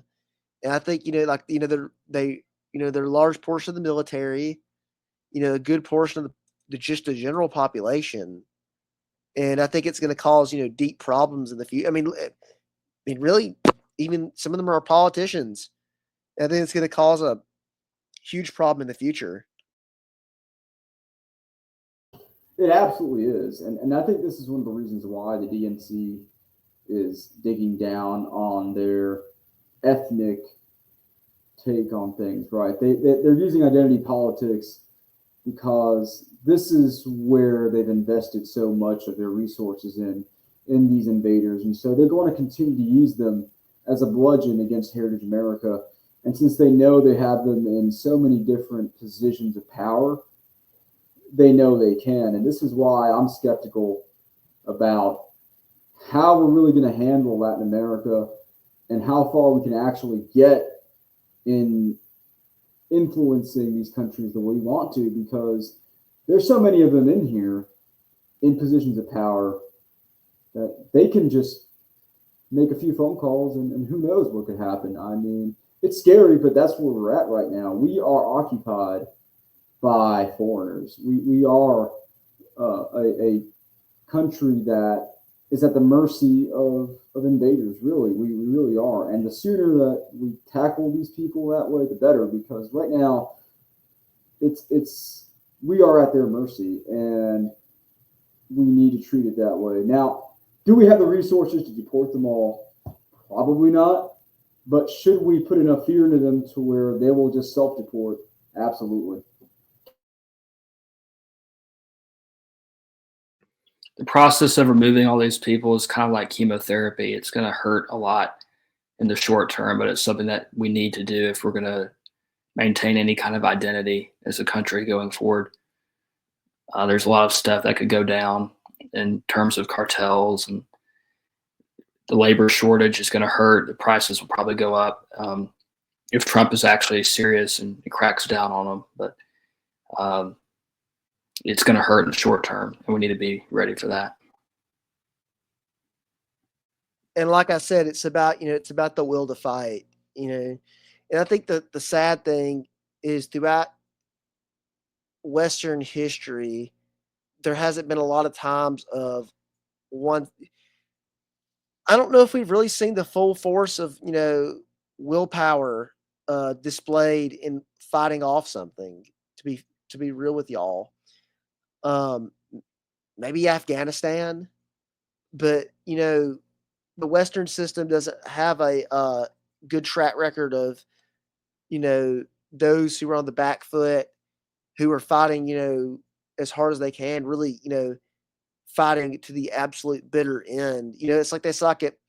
Like, I think there's some quote attributed to Robert E. Lee that if he knew what was going to happen after the Civil War, he would have died with a sword in his hand at Appomattox. And I think we need people that are really going to say like no, like there is no surrender, there's no white flag, there's no truce, there's no compromise. It's this way or there won't be a way because we'll be dead, we'll be gone. And that's what we're going to have to do. Remember the Alamo. I mean, yeah, like there's a line in the sand that we can't cross. And it's like if forbid that you can't have your Mexican beer and avocados. How terrible. To lose this one little thing that there's replacements for, or you get some just to grow in your own country. Well, we already grow them in California. That's what I'm saying is, forbid that we lose a cheaper version of avocados and beer. There's already like 20 different types of beer on the market. Corona's not even the best Mexican beer. What's the best Mexican beer? Well, I'm a fan of Modelo, but like I don't drink beer too much because my stomach's kind of bad lately. Yeah, well, at least you got that fighting spirit drinking Modelo. I mean, I've never met a hombre while I'm drinking a Modelo who wanted to fight me. So That's true. It's just like I mean, yeah, I already touched on that and the whole thing. It's just, to me, it's just a litmus test for who's going to cross the line and who's not. If you got people that are complaining about like, oh, I can't buy Bud Light because it's not conservative, but I just want Bud Light so bad. And then, like a year later, they're buying Bud Light because they say, it doesn't matter. They already have my taxes. Those aren't going to be the people that are going to be standing, on, by your side when they want to actually like come to your house at gunpoint or weapon point and force the abomination. Yeah, I highly agree with that, and I think that this whole issue isn't even about like how cheap things are going to be anymore. This is about the very survival of our children. This is about the very sustainability of our society, right? I mean, look at places in Colorado. I mean, where I live. I mean, there's a lot of places that are no-go zones where I live, right? So if we continue to have the situation that we have with immigration, especially with countries that hate us in Latin America, in the Middle East, for example, we're just going to see more terrorist attacks like the one we saw in New Orleans. We're going to see more anti-American, Mexican flag waving protests, and we're going to experience a degree of violence and instability that we've never seen.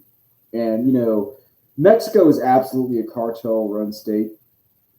Mexico is absolutely anti American. Mexico is allied with pretty much every country that is on the list of terrorist sponsored states in our government. The State Department has a list, and Mexico supports every single one of them, state sponsors of terrorism. And Mexico, right now, they just got through probably the bloodiest election in their history to elect Gloria Sheinbaum. So they are not a country of stability, and they have every vested interest in keeping our border open so that they can continue to bleed that instability into our country and ultimately destroy us. So we need to treat it as a life and death struggle.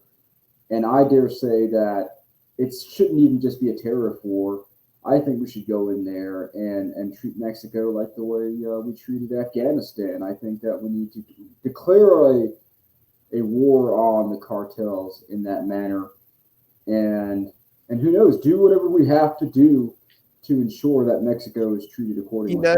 This wouldn't be the first time the American military has gone after rogue targets in Mexico. I mean, I was reading about the Pancho Villa, expedition where the U.S. military literally invaded Mexico to go hunt down a criminal because they wouldn't do it, and they didn't even resist.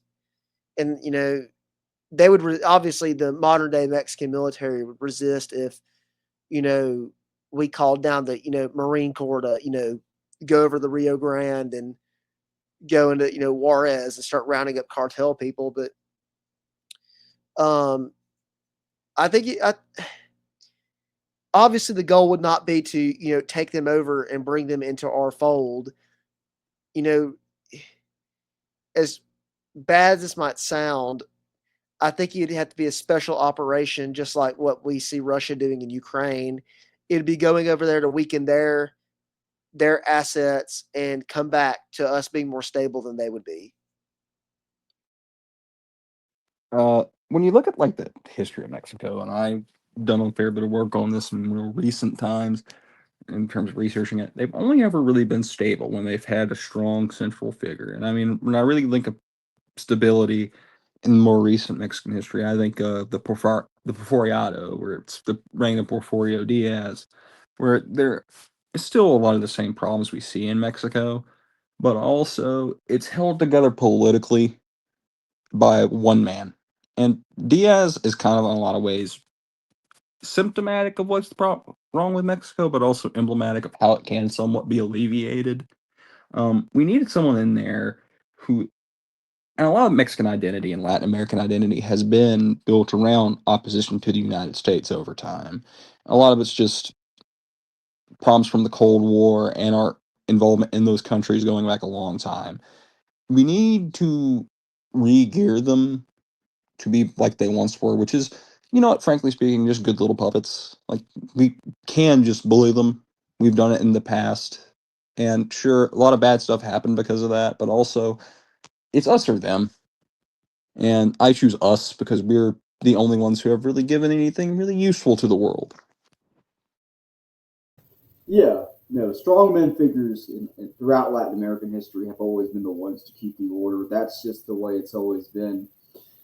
People like Porfirio Diaz, and I dare say even figures like Santa Anna, those are the kind of people that can keep Mexico intact and unified and stable in some form. They're never going to be totally stable. That's impossible. But as they are right now, it's not in our best interest to continue the status quo there or in Latin America in general. If we ever want to have influence in Latin America again, we have to be the bully. We have to be. That's the approach we have to take with these people because all they understand is force. That's all they understand. And Trump is perfect for that because he is a strongman figure. That's why so many, which, I mean, ultimately in the grand scheme of things, okay, yes, it was a tiny amount, but he's the only Republican to ever get any considerable share of the Latin vote, and probably the only one who ever will because of the fact that he presents himself as a strongman figure. And it's for that reason then that we need to move into Latin America now, or we still can, and take over again, really, because that we sort of were there in the early 20th century, and we need to get back there again.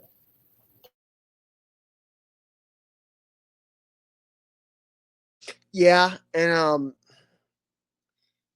yeah, I'd have to agree with that. Sorry, I've been distracted. Somebody's on. I'm reading something really stupid right now, and it's really got my mind boggled, and I'll have to tell you about it off camera. But I don't know, and and this thing too about Mexico is like their history's been just it's constant, like it's like instability for most of it, and then not. I mean, I was reading about the Mexican Revolution today, and it's they went from like a 10-year period of fighting this war that all the main players of the war just died, and the guy that became president, I can't remember his name. His name was I think it was something with a J.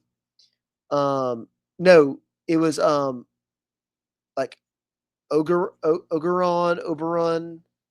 uh, Oberon, something like that. He became the president because something to the effect of the guy that was like one of the main generals he was working for betrayed him, and he had a quick coup. Um, and that guy was president for 5 years, stabilized the country, and he was assassinated. And then uh, a confidant took over the country, and they ruled the country, that party, till 2003 or 2000. I can't remember exactly, but yeah, and it's like I expect a lot of cycles to happen in life, and I think one of the cycles is Mexico will be unstable, but also we fought them before, and I wouldn't be surprised we fought them again in another war. I think it's one of the few military expeditions I would be on board with at the moment. I mean, it might happen. Now, what I'm curious to know is what are the next steps to the immigration crisis in Latin America, what we could expect.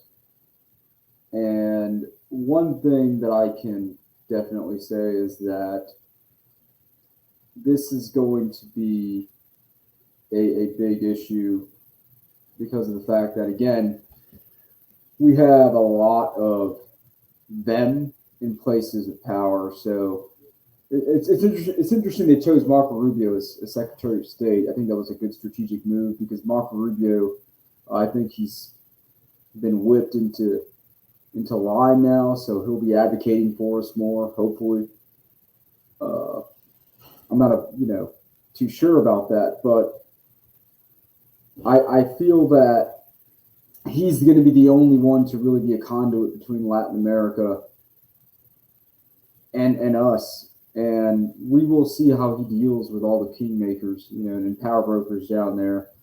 Because again, this isn't simply a matter of, migrants. These are enemy combatants. And we have to tackle it that way. So right now, the immigration crisis it's multi-layered. Okay, so we're looking at the corporations who are lobbying for it still. So we're going to have a lot of Republicans probably oppose Trump's anti-immigration agenda. A lot of them are, especially here in my state.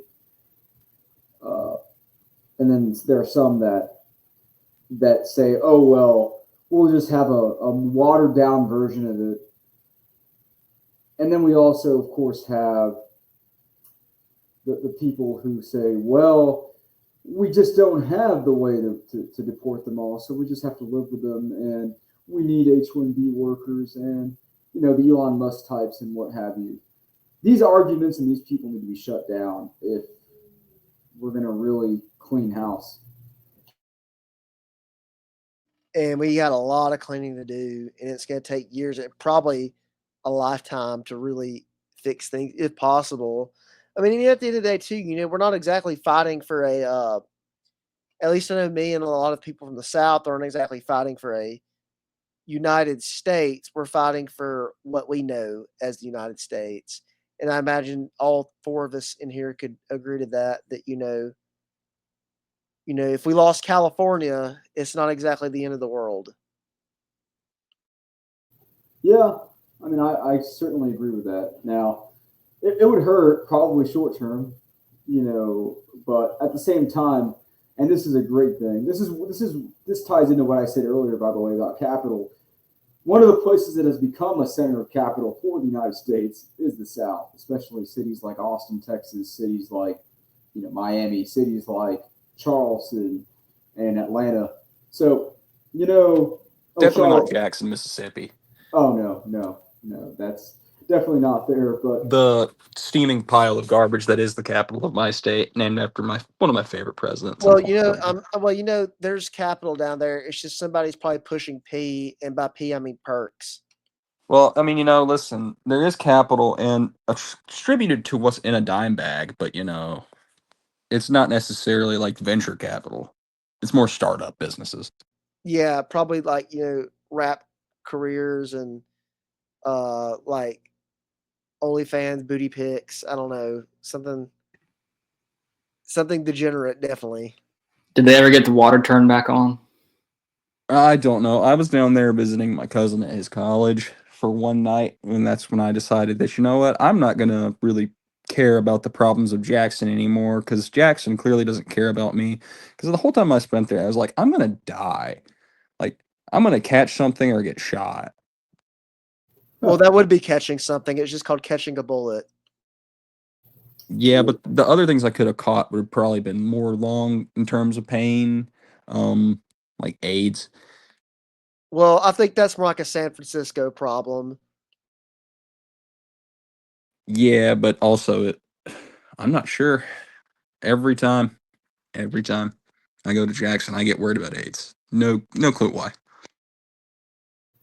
that makes sense. I mean, I've been through there, and correct me if I'm wrong, but I would say the only place in Mississippi that probably has a promise of some capital, probably it has some capital in it, and people that are trying to get somewhere in the state or have been getting somewhere in the state is Biloxi. In terms of the big cities, yes. Now, North Mississippi is different. It's where I'm from generally. I won't say where, but North Mississippi it has a fair bit of capital in it. It's a different type, though. Not necessarily like startup capital. It's more either old money or, you have land and it's like the lowest cost of living of any state, I believe. We're up there with like West Virginia. And so there's room to really grow in Mississippi, I would say. Like, especially in terms of cost of living, like I was saying, you can just by being here, I could probably actually like afford a house one day, just because no one moves to Mississippi. It's interesting. So I used to, I'm not going to divulge too much, but I used to belong to this group. And one of the ideas that we devised, okay, was to basically colonize Mississippi and make it the new Southern Republic. So, so yeah, of course, the argument was that, well, it's one of the darkest states in the Black Belt, and Yeah, but know, here's the thing. I mean, we can legitimately, and I've seen the map and it bears out, we can make a black majority Republican district in the state if we really wanted to. Like, you can carve out the Delta and add just a little bit more, and it votes Republican, even though it's like mostly blacks that live there. It's wild. I can't really go too deep into it because there's some jokes I need to make that I can't make. yeah, I mean, a lot of them don't even vote, so I could definitely see that. I mean, unless they have like a James Clyburn figure in there getting them all riled up. I Well, they mean, love Benny Thompson, which is why I hate Benny Thompson. But, you know, I can't divulge the depths of my hate for Benny Thompson. yeah, but no, the states that are really being impacted with immigration just so happen to be the ones with most capital as well. So this is an issue for sure. And going back to the issue of immigration, so as of right now, my biggest concern is: do you think we're going to see a lot more spontaneous violence from these folks because they are mobilizing at a fast rate? And I feel like I think this is the DNC's ticket, and so they're really using these people as like the new foot soldiers on the ground. That's my take. Okay, we're going to be seeing more of this. They're going to become the new Antifa essentially. We're already starting to see it. I think there was a border agent shot and killed in Texas in the last few days. I think there's been 2 that have been shot since Trump came in. Well, I know Trump today, I believe, deputized the Texas National Guard, or was it Texas police, or was it Texas sheriffs? It was some part of it. It was either the National Guard or some law enforcement agency of Texas that wasn't the Rangers, but he deputized all members of it. So that's like an additional like 4,000 personnel to come and basically assist in these matters. And hopefully he'll do it with Arizona and New Mexico and California.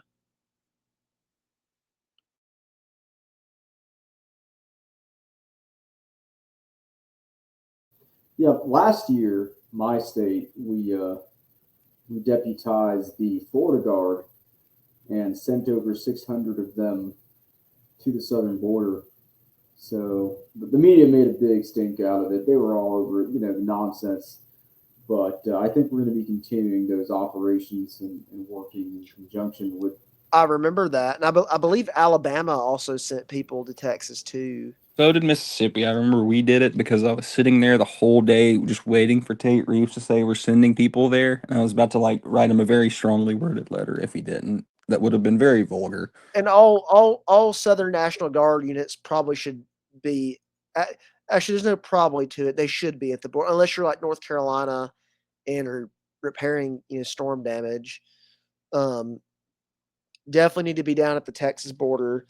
And I'm not going to name solutions, but there's a solution that could be solving these issues for years that I've heard they do, but I doubt it, and it has some moral there's some moral conundrums with it, and that's where we're gonna end on that. I As was so a little bit on that actually. I have a coworker who is in the I won't say which National Guard, but it's not my state's. And I was asking him about the border deployments, and he was like, I don't want to go unless the president has given us authority to act within full regards to the use of force, because otherwise it sounds like it would be very, very tough to do without being just murdered. It's interesting. So I know someone who actually was part of that deployment in the Florida Guard, and when they went over there, this was during the Biden administration, so this was last year.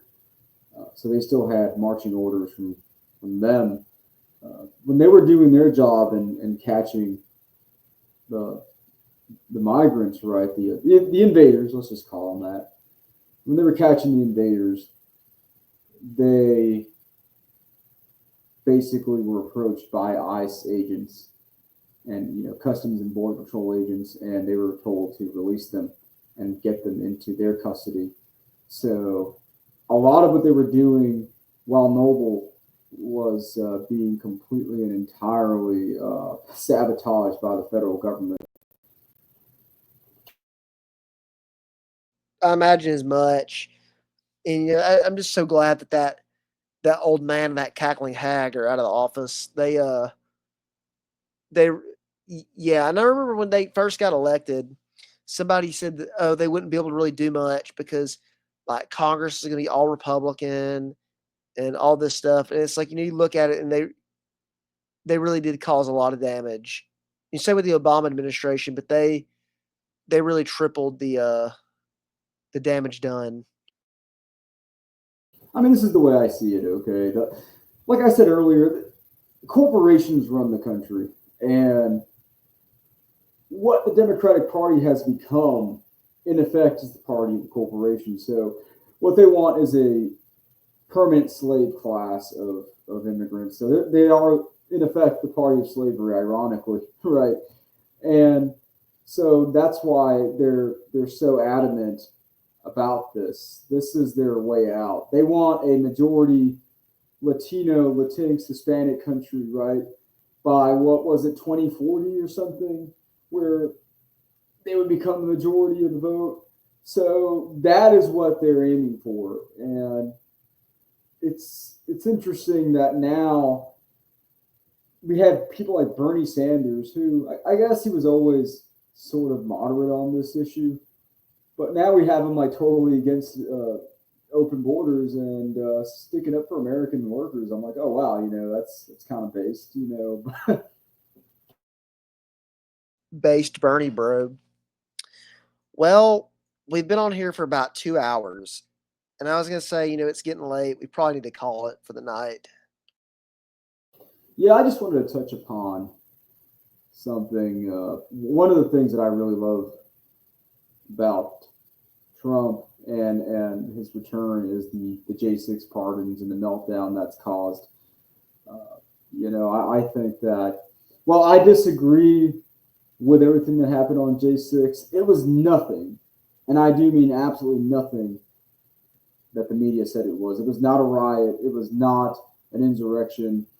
And to say that while 6 months earlier, for them to say that while only 6 months ago the whole country was on fire and they said nothing about that is just disgraceful and just vile. And it just goes to show how these people are just evil people. They're evil people.